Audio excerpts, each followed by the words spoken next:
ചെറിയ കളിയെ കളിച്ചത് ആണോ? എന്നിട്ടിപ്പോ എല്ലാരും നടക്കട്ടല്ലേ? എവിടെയായിരുന്നു നിങ്ങൾ? എവിടെ പോയി SGV-കാരൻ?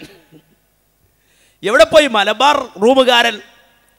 ഇയാൾ നടത്തിയ സംവാദം അത് പ്രക്ഷേപണം ചെയ്യാൻ പോലും നമ്മുടെ നാട്ടിലെ SSF-കാരൻ്റെയും SYS-കാരൻ്റെയും ഒക്കെ ക്ലാസ് റൂം എന്ന് പറയുന്ന ബൈലക്സിലെ SGV-കാരനോ മലബാറുകാരനോ തയ്യാറായില്ല.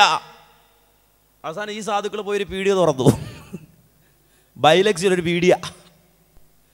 എന്നിട്ട് അവിടെ മുറുക്കാൻ കച്ചവടം. ഗതികേടല്ലേ? ആരാ നിങ്ങളെ ഏറ്റെടുത്തത്? ആരാ നിങ്ങളുടെ ബാപ്പ? ആരാണ് നിങ്ങളുടെ പിതാവ്? ആരാണ് നിങ്ങളുടെ പിതൃത്വം ഏറ്റെടുത്തവർ? ഒരുത്തനുണ്ടായോ? അപമാനമേ അപമാനം. ചേലേമ്പ്രയിൽ സുന്നി എന്ന് പറഞ്ഞ് വന്ന ഒരുത്തൻ്റെ പിതൃത്വം ഏറ്റെടുക്കാൻ പോലും ഒരാളുണ്ടായില്ല. ഉണ്ടായോ? അവിടുന്ന് നമ്മൾ കൊടുത്തു, ഇവിടുന്ന് പറയല്ല, സംവാദത്തിൽ നിന്ന് കൊടുത്തു, റെഡിയായി. നിങ്ങളുടെ റൂമായിരുന്ന ഇന്റർനെറ്റിലെ 2 റൂമിലും നിങ്ങളുടെ ഈ വാദപ്രതിവാദം ലൈവില്ല. അറിയോ? നിങ്ങള് അറിയില്ല. നിങ്ങൾ വേറെ റൂം തുറന്നിട്ട് അതിൽ 65 ആളാണത് കേൾക്കാന്. മനസ്സിലാക്കണം. എന്നിട്ടിപ്പോ ഞങ്ങളോട് ചോദിക്കാം, ബാക്കിയുള്ളവരോടെ പോയി നമ്മളോട് ചോദിക്കണോ?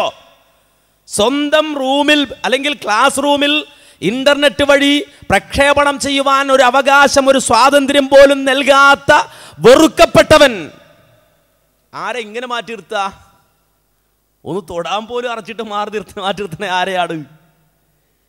തൻ്റെ റൂമിൽ പോലും കയറിക്കൂടാ, അല്ലെങ്കിൽ ഇവിടെ SGV-കാരൻ്റെ റൂമിൽ പോലും കയറിക്കൂടാ, ആ ശബ്ദം വന്നുകൂടാ. അങ്ങനെ വെറുക്കപ്പെട്ടവൻ, മാറ്റി നിർത്തപ്പെട്ടവൻ എന്ന നിലക്ക് മാറ്റി നിർത്തപ്പെട്ടത് ആരെയാണ്? മനസ്സിലാക്കണം. എന്തൊരു ഗതികേടാ ഇത്.